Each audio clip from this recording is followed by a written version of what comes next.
Hi, I'm Tim Allan for QSBNLive.com, and today we're going to be spending some time with Allan Clark of Farmers Insurance here in Anaconda, and we're going to be talking about some of the things that you do around your home during the winter, and some of those things that you need to be careful of, and maybe some of the insurance risks you run with those. Yeah, some of the things that people kind of don't pay attention to.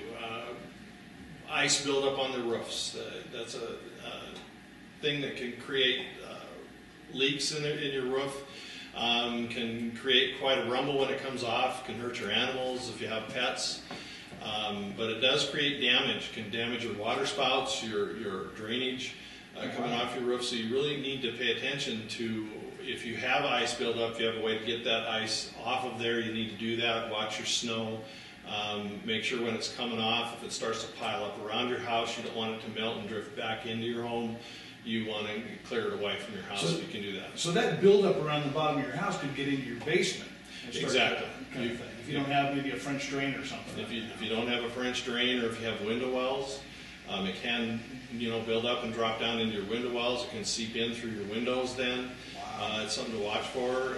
Create mold in your house. That's just a nasty event. Now getting the snow off, in fact my son just had this thing last week where somebody asked him to help get snow off his house. He was using one of those square things that with like wires, and they kind of shoot it up on the roof to help the snow slide off. Have you ever seen those? Yeah, you can useful. You can do that. I always recommend that if you can find some of these lawn services do that. They'll help you clear your roof.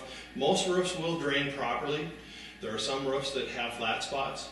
Those are the spots that you need to watch because they'll create ice. And is that regardless of whether you've got like a shingle roof versus a tin roof? Like I've got a steel roof on mine. Steel roofs will shed faster.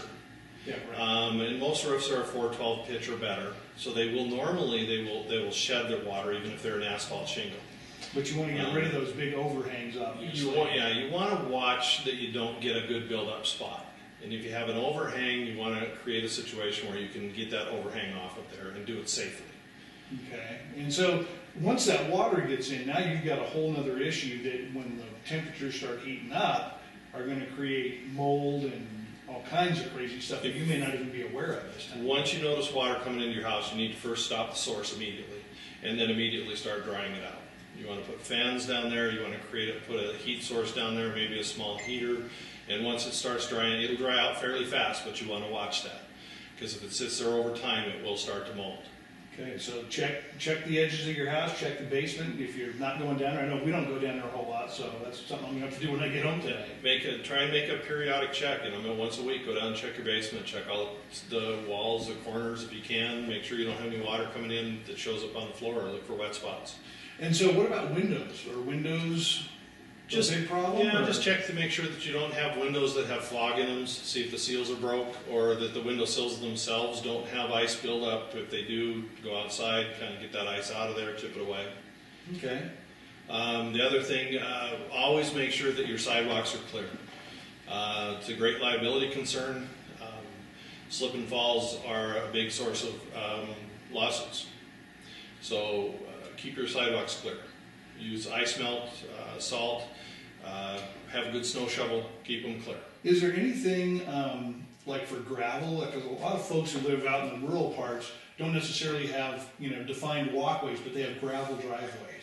Is there any way to maybe help alleviate that ice problem? You can buy sand from the local hardware stores or from the lumberyard, and you can buy bags of sand, and you can use that to sand where you walk in your driveway, especially in the springtime or when you get these thaws in the wintertime and you get that smooth, slick ice. Right. You can buy bags of sand from those sources and just use that, sprinkle it across. It'll help you get good gription for where you need to walk. Okay, that's good, because mine right now is I'm just about Peggy Fleming every time I hit the driveway. So. Or where you need to drive. Some like where I live, you have a long driveway. Sometimes it's so slick you need to put some sand out there, and that's what we do. We'll go to the lumberyard or over to one of the hardware stores and buy a bag of sand. Okay. So what about cars this time of year? Good tires. You want to make sure that you have good traction. Always make sure that when you go into wintertime that you have good snow tires and that your car is winterized so that you have good antifreeze so that your car doesn't freeze up. Make sure your car's tuned so that if you're stuck somewhere for a long period of time, it will continue to run and keep you warm. Always run on a half a tank of fuel or better. Always consider a half a tank an empty tank and fill it when it gets to a half tank. Wow, that's good. It's easier to fill it when it's a half full than to fill it when it's on the bottom. Yeah, because the communities out here are a little bit spread out, so you're going to be a little bit between places if you get stuck. So. Yes, and you never know when you might slide off. You get caught in the slush on the freeway or on the highway and you slide off. You're going to have that motor running to stay warm at times. If you do slide off, make sure that the tailpipe area is free and clear so that you don't get a little carbon monoxide build up in the car. You want to make sure that the tailpipe is clear so it'll keep the engine running. I hadn't really thought of that. So if you're going to try, if you do slide off and you're going to keep warm, you at least got to get out of the car to clear that tailpipe. You do. Wow.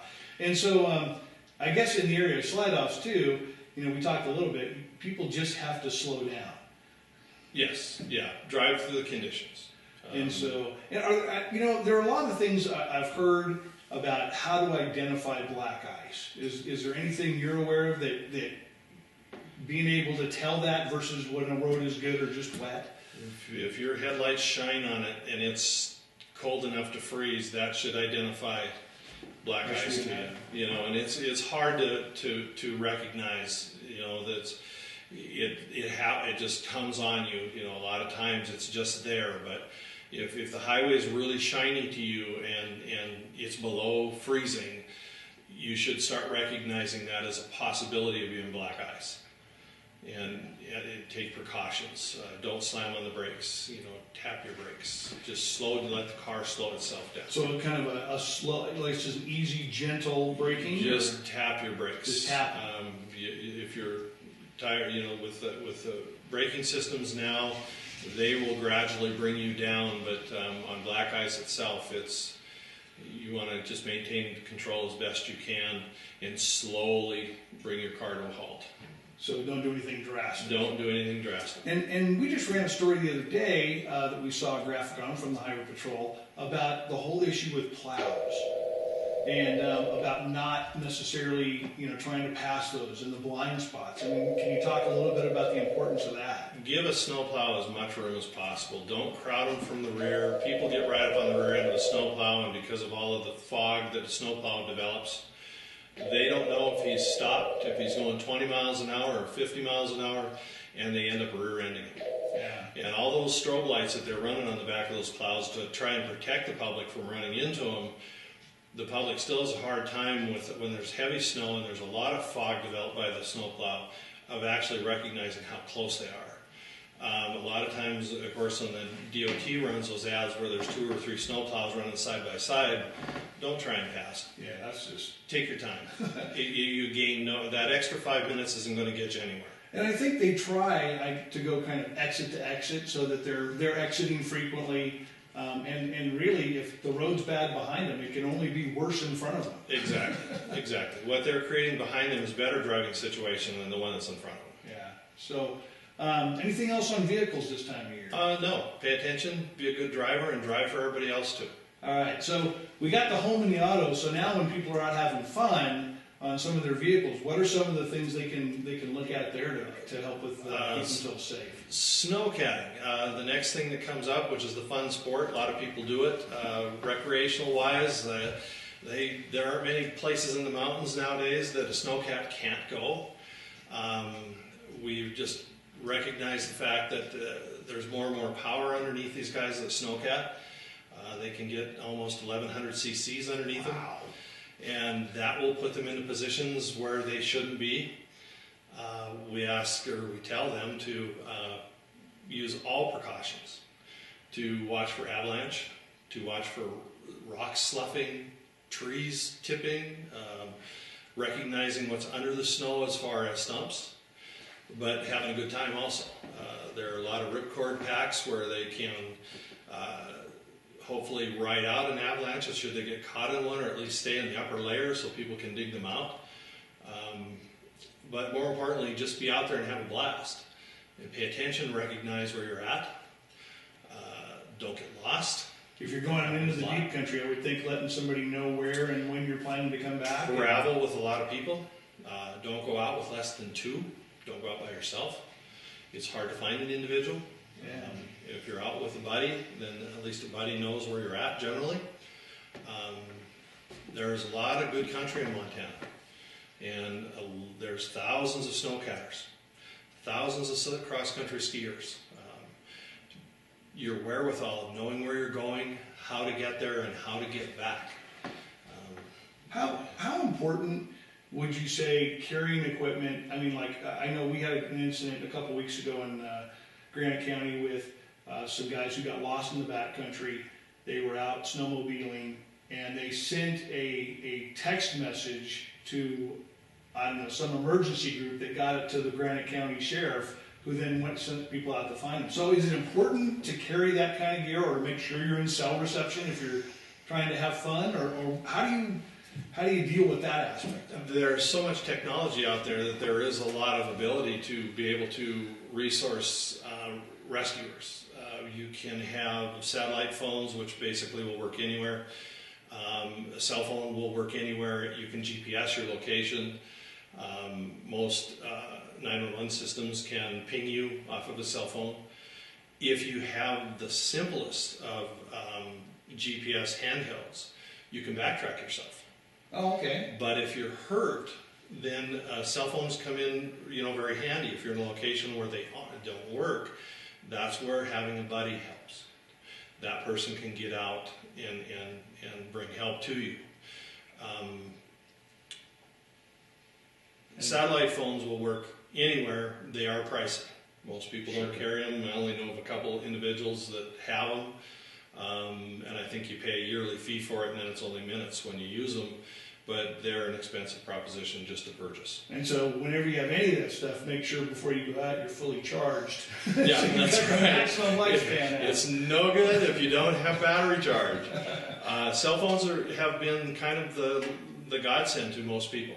When you listen to sheriff departments, whether it's Cook City or the active one around here seems to be Gallatin County, when you listen to their reports on the news, most of their reports come from some cell phone guy. And a lot of times around here, the rescues come from if the person where they're at can't access someone from a cell phone, someone climbs high enough or gets to a spot where a cell phone works. And that's how they resource a rescuer, and a rescue team then can get to them. There aren't many places around here where Life Flight can't get to, so if the injury is bad enough, you can access an air ambulance to get to them also. All right. And going back to the home stuff, I know we had talked a little bit beforehand, and we kind of forgot to cover it was about people's chimneys and their fireplaces. Oh, yes. And so even though they're burning, they can still get that stuff cleaned if they haven't had it done in a while. That's right. It's really, that is a real risk to homeowners. If they haven't had it done for a while, even though you might be in the middle of winter, you call a licensed and insured chimney sweep and you have them come and do it. They can do it in the middle of winter. They can do it anytime. They can do it in a hot chimney, which is a good thing to do. And that's because it's kind of loose at that point still? Well, they can clean it. And no matter when you do, if you haven't had it done, creosote is a bad thing and it builds up and it creates a real hot fire. And if it does go and it creates a chimney fire, those flames, they go to the weakest spot. And if there's a crack, that's how it gets into your house.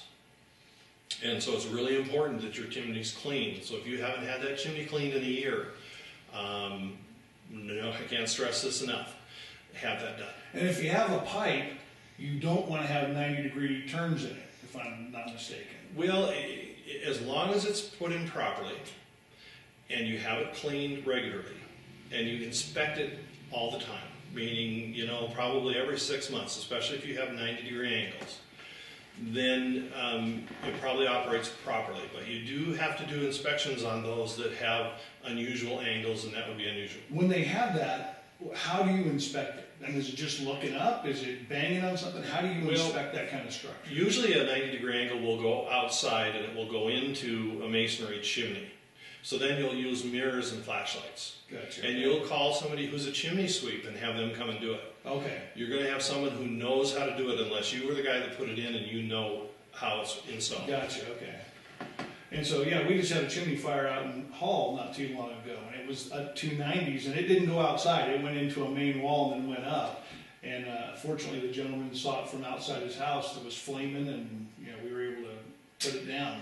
But yeah, does that do those 90s do anything to home insurance? Do those hinder that at all? They don't bother that at all. It's just a matter of you have to be on top of it. You have to be on top of it and check it. What will hinder it, of course, is after that first fire. Then they're going to want to know how that was remedied. Is there any validity to these logs that people burn that supposedly clean your chimney, or is that? I can't speak to that because I'm not versed in that. I've seen them work. I've used them on a chimney fire here in Anaconda that I came across. Wow. And I saw it work. Wow. But I can't speak to that from a point of view. All right. Anything else for winter that people should know? No, just get out there and have fun. All right. It lasts a long time in Montana. Yeah, it does last a long time. And so, yeah, a lot of these things, we've still got 2-3 months of winter left. Yes. And if we get one of those weird May storms like we had last year, we'll have a lot of fun left in it. So, Allan, thank you very much for your time today. We appreciate it. Make sure you have fun. If you have some insurance questions, please feel free to contact Allan at Farmers Insurance here in Anaconda. For QSBNlive.com, this is Tim Allan.